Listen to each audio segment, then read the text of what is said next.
हरियाणा की हर अपडेट के लिए बेल आइकन दबाएं और सब्सक्राइब करें STV हरियाणा न्यूज।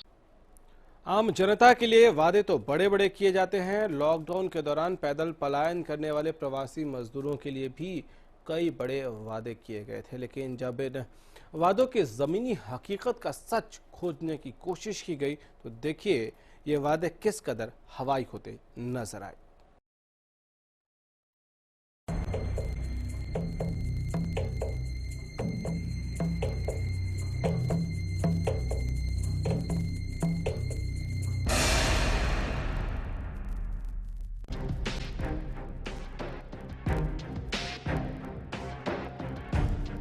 कोरोना के खिलाफ जारी लॉकडाउन से सबसे ज्यादा प्रवासी मजदूर परेशान हैं। सरकार के लाख दावों के बावजूद प्रवासी मजदूरों की स्थिति ज्यों की त्यों बनी हुई है।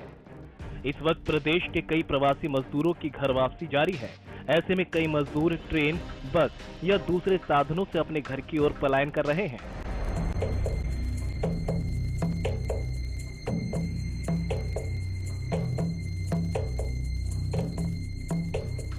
फरीदाबाद से भी कई मजदूरों ने अपने घरों की ओर पलायन शुरू कर दिया। इन मजदूरों ने NH2 से पैदल ही अपने घर की ओर रुख किया। हरियाणा न्यूज की टीम ने ग्राउंड जीरो पर पूरी रात फरीदाबाद के बदरपुर बॉर्डर से लेकर पलवल बॉर्डर तक का जायजा लिया और अंधेरे में पलायन कर रहे मजदूरों को संबंधित निकाय तक पहुंचाने की पहल की।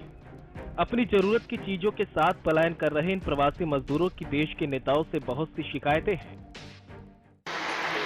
हरियाणा न्यूज आज ग्राउंड जीरो पर है। फरीदाबाद से आज हरियाणा न्यूज आपको उन प्रवासी मजदूरों से रूबरू कराएगा जो कि परेशान है सरकार से, इस सिस्टम से।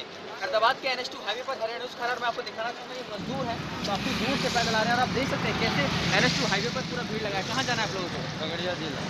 तो कहाँ से आ रहे हैं आप लोग? दिल्ली से। यहाँ भी देखिए मासूम बच्चे, छोटे छोटे बच्चे ये ऐसे ही पैदल आधी रात में चल रहे हैं। छोटे बच्चे हैं, इनके पैर देखिए किस तरीके से ये दिल्ली से चलकर आए हैं और अभी बहुत लंबा सफर इनको तय करना है। बिहार में जाना है। ये मेरी माताएं बहनें पैदल चल रही हैं, मासूम बच्ची आप ये देखिए कि किस तरीके से हाईवे पर इसी तरीके से सामान लेकर बिहार जाएंगे। ये लोग दिल्ली से पैदल बिहार जाएंगे और आप अंदाजा लगा सकते हैं कि कितने किलोमीटर का सफर ये लोग पैदल तय करेंगे मासूम बच्चों के साथ। हरियाणा न्यूज भी दिल्ली सरकार और हरियाणा सरकार से यही अपील करेगी कि जो प्रवासी मजदूर पैदल जा रहे हैं उनको रोका जाए और उनके लिए प्राप्त सिस्टम किया जाए। हरियाणा न्यूज की टीम यही नहीं रुकी। प्रवासी मजदूरों का हाल जानने हमारी टीम ने कुछ किलोमीटर की दूरी तय की तो यहाँ प्रवासी और पलायन की एक और कहानी मिली। बल्लभगढ़ के सुभाष कॉलोनी में रह रहे प्रवासी मजदूर रिक्शे में सवार होकर अपने घर बिहार के लिए निकल पड़े। अपनी जरूरत का कुछ सामान और परिवार के सदस्यों के साथ बिहार की तरफ कूच कर रहे इस मजदूर परिवार की कहानी भी दूसरे प्रवासियों से अलग नहीं। उन्होंने बताया कि लॉकडाउन के बाद बने हालात के बाद वो पलायन करने पर मजबूर हैं। कहाँ से आप लोग जा रहे हैं? कहाँ से? हम सब जा रहे हैं सुभाष कॉलोनी झुग्गी से। जब किराया नहीं जुट रहा है, हमारे खाने पीने के लिए नहीं कुछ है तो हम क्या करें बताओ। यहाँ भूखे मरेंगे, बच्चे उच्चे हैं नहीं सब। तो सरकार तो कह रही है कि आप लोगों को सारी फैसिलिटीज दे रही है, सब सुविधा दे रही है। जी सर, कुछ नहीं मुझे मिल रहा है। सब ऐसे ही बोलता है, हम सबको कुछ मिलता तो हम किस लिए जाते गाँव।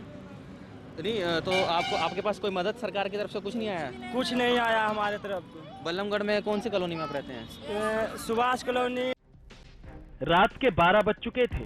रास्ते में अंधेरा था, फिर भी कई लोगों की पलायन कथा जारी थी। मानवता के नाते हमने पलायन कर रहे लोगों की सुरक्षा को देखते हुए उन्हें समझाने की कोशिश की, लेकिन उनकी मजबूरी के आगे हमारी सलाह काफी कमजोर दिखाई दी। कहाँ जाना है आप लोगों को? क्या जाना है? रात इतना अंधेरा हो गया है, इतनी रात को आप हाईवे पे चल रहे हो, आपको डर नहीं लग रहा? डर क्या करें, सब कोई जा रहे थे हम लोग। सब आदमी जा रहे, क्या करेंगे तब। ओके। दिल्ली सरकार तो आप लोगों को फैसिलिटी दे तो रही है, सब कुछ दे रही है दिल्ली सरकार। कौन सरकार की बात बोल रहे हैं? कोई सरकार देखने नहीं जा रहा है। कोई सरकार देखने किसी को नहीं जा रहा है।